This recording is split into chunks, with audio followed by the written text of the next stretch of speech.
स्वागत आहे तुमचं राजशिला ब्लॉगमध्ये। आपण उपासाची रेसिपी बघणार आहोत। आज राजगिराचे ना हे राजगिराचे आपण पराठे बनवणार आहोत। तर त्यासाठी बघा मी राजगिरा भाजून आणि मिक्सरमध्ये वाटून घेतले। 1 वाटी हा राजगिराचं पीठ केलं, 1 वाटी 2 बटाटे उकडून आणि स्मॅश करून घेतले। उपासाचं मीठ घेतले 1 चमचा, 2 चमचे दही घेतले आणि 4-5 हिरव्या मिरच्या आणि 1 चमचा जिरे घेतले। आता सर्वप्रथम आपण ना हे मिरची आणि जिरे वाटून घेऊया। तुम्हाला मिरच्या चिरून टाकायच्या असल्या तरी चालेल। आता मी मिक्सरमध्ये याचा ठेचा करून घेते। झाले बघा ठेचा करून असं। आता एक बाउल घेते मोठा, याच्यामध्ये राजगिराचं पीठ टाकते।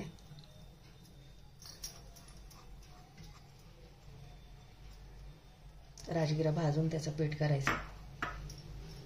बटाटा टाकते उकडलेला आणि ठेचा टाकून घेते। मिरच्या चिरून टाकायच्या, त्या चिरून टाकल्या तरी चालेल। आणि तुम्ही जिरे खात नसाल उपासाला तर नाही टाकायचे। कोथिंबीर खात असाल तर कोथिंबीर टाकली तरी चालेल। त्याच्यात चवीनुसार मीठ टाकून घेते, सैंधव मीठ, आणि 2 चमचे दही टाकून घेतलं। आता हे चांगलं आपल्याला मिक्स करून घ्यायचं।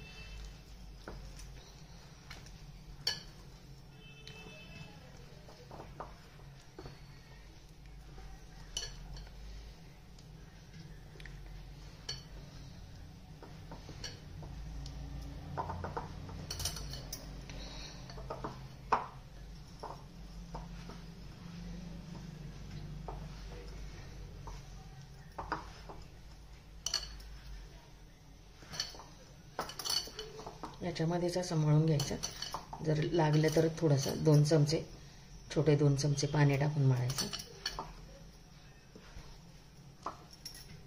मिक्सर धुवून त्याचं थोडंसं पाणी टाकते याच्यात, 1 चमचा छोटा, आणि मग चांगला असा गोळा तयार करून घ्यायचा।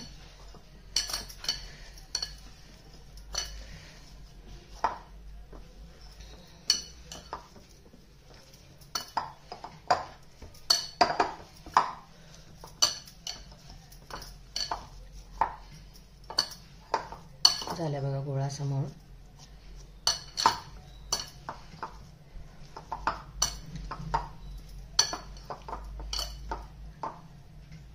हात धुवून घेते मी आता। झाल्या बघा गोळा। आता याला ना थोडा तुपाचा हात लावून घेते आता।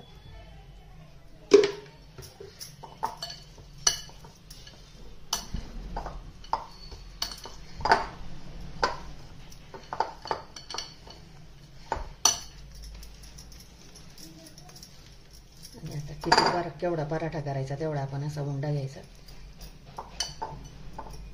थोडा जाडच करणार आहे ना पराठा।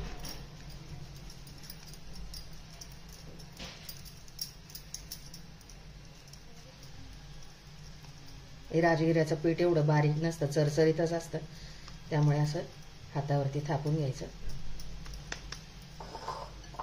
पोळपाटावरती लाटून घ्यायचं। पोळपाटाला थोडं तूप लावून घेते।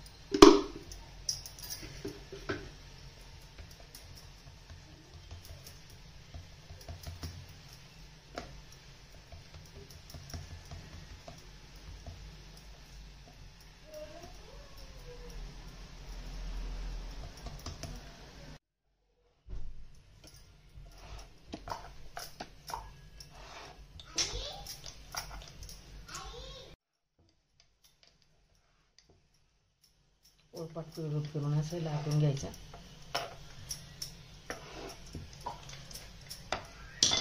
आता असं काढून घ्यायचं। गॅसवरती तवा ठेवला गरम करायला।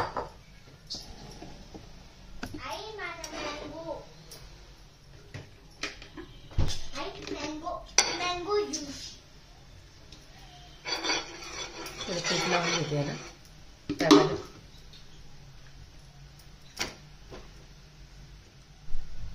शेकून घ्यायचं असं।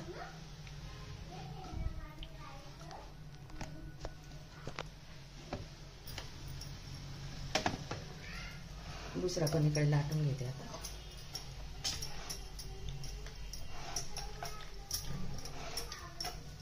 तुम्ही प्लास्टिकच्या पेपरवर लाटलं तरी चालेल आणि पोळपाटाला तूप लावून लाटलं तरी चालेल. नेहमी उपवासाचे तेच पदार्थ खाऊन कंटाळा येतो, तर असं काही वेगळं तरी असं तिखट पदार्थ खायचा असं छान.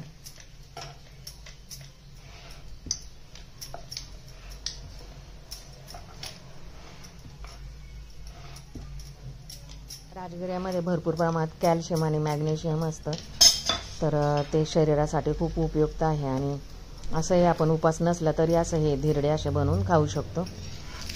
हे लहान बाळ असेल आपलं 9-10 महिन्याचं असेल तर त्याला पण याची पेज केली जाते किंवा याची खीर बनवून दिली जाते. त्यामुळे शरीरासाठी खूप राजगिरा खूप उपयुक्त आहे. असं फायबरयुक्त असल्यामुळे वजन कमी करण्यासाठी पण चांगला आहे.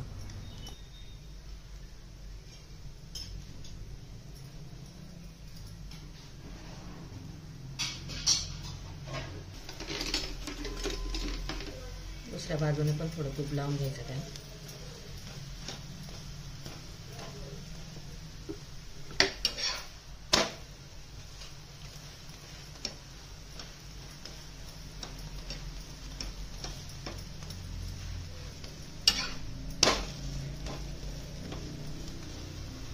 छान पराठा शेकून घ्यायचा असा तूप लावून, तेल लावून.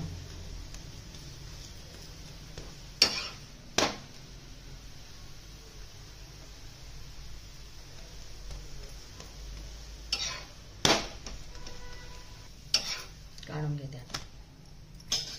दुसरा एक केलेला तो परत टाकते तव्यात.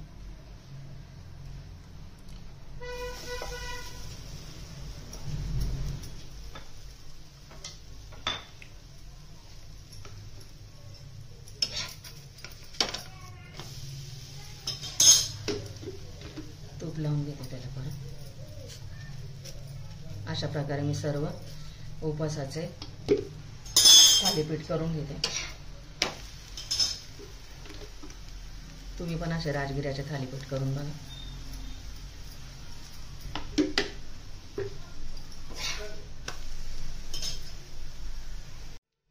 रेडी आहेत बघा राजगिऱ्याचे धिरडे.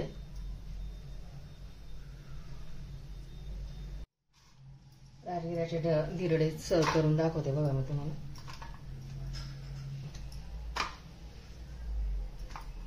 इतके छान झालेत, मस्त सुरेख असं. हे ना शेंगदाण्याच्या चटणी बरोबर किंवा उपवासाच्या चटणी बरोबर आणि दह्याबरोबर खाऊ शकता तुम्ही.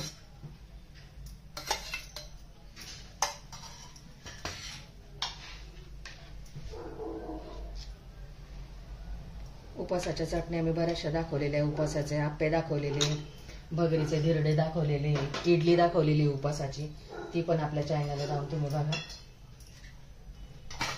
रेडी आपले उपवासाचे याचे राजगिऱ्याचे धिरडे.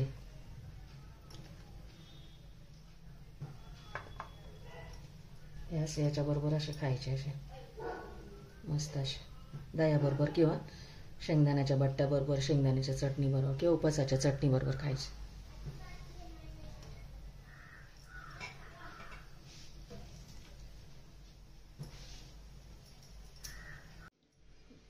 रेडीत बघा आपले राजगिऱ्याचे धिरडे आणि ते दह्याबरोबर आणि शेंगदाण्याच्या चटणी बरोबर सर्व केलेले. व्हिडिओ आवडल्यास लाईक करा, शेअर करा, सबस्क्राईब करा. भेटू पुढच्या व्हिडिओमध्ये. बाय. थँक्यू.